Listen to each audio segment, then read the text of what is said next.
রাজধানীর শ্যামলীতে অবৈধ স্থাপনা উচ্ছেদ করছে ঢাকা উত্তর সিটি কর্পোরেশন। সেখানে আছে সকম রাব্বি সিদ্দিকী, যাচ্ছি তার কাছে। রাব্বি, উচ্ছেদের বিষয়ে একটু বিস্তারিত জানতে চাই আপনার কাছ থেকে।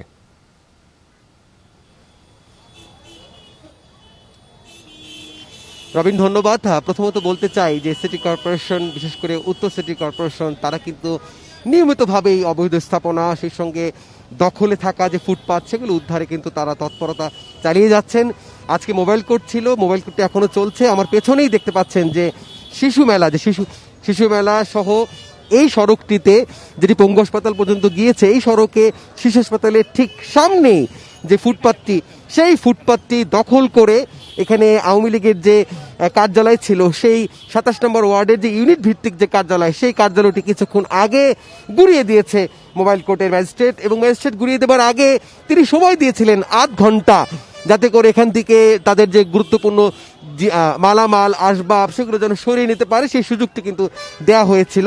কার্যালয়টি নয়, পাশেই আপনাকে দেখাতে চাই রবিন, যে ফার্মেসি, একটি ফার্মেসি ছিল, সেই ফার্মেসিটিও কিন্তু গুড়িয়ে দিয়েছে। এবং এই ফার্মেসিটিও কিন্তু রাস্তার মধ্যে যে ফুটপাত, সেই ফুটপাতটি দখল করে সেই ফার্মেসিটি এতদিন ধরে ব্যবসা করে আসছিল।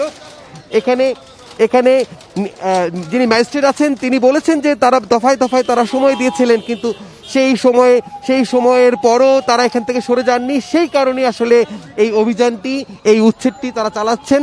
এবং এই উচ্ছেদে শিশু মেলা থেকে এই সড়কে থাকা সব অবৈধ স্থাপনা উচ্ছেদ করার কথা কিন্তু এরই মধ্যে কিন্তু ম্যাজিস্ট্রেট কিন্তু তিনি জানিয়েছেন। এবং এই উচ্ছেদকে কেন্দ্র করে যেন কোনো ধরনের কোনো অনাকাঙ্ক্ষিত ঘটনা না ঘটে, সেজন্য আইন শৃঙ্খলা বাহিনীর বিপুল পরিমাণ সদস্য কিন্তু মোতায়েন আছে।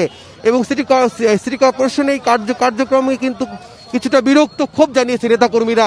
তারা বলছেন যে এটি অবৈধ না, এবং এটি তারা দখল করেও করেননি, এবং এটি তারা সময় দিতে পারতেন, আরও সময় দিতে পারতেন। এভাবে করে না ভেঙে তারা সেই সময়ের কথা তারা বারবার বলছেন, সময় দিলে তারা এখান থেকে সরে যেতেন বলে কিন্তু তারা জানিয়েছেন। রবিন, আপনি বুঝতেই পারছেন যে মোবাইল কোর্টটি কিন্তু চলছে। আমরা পরের বুলেটিনে আরও বিস্তারিত তথ্য আপনার মাধ্যমে জানাতে পারবো। ধন্যবাদ সকম রাব্বি সিদ্দিকী।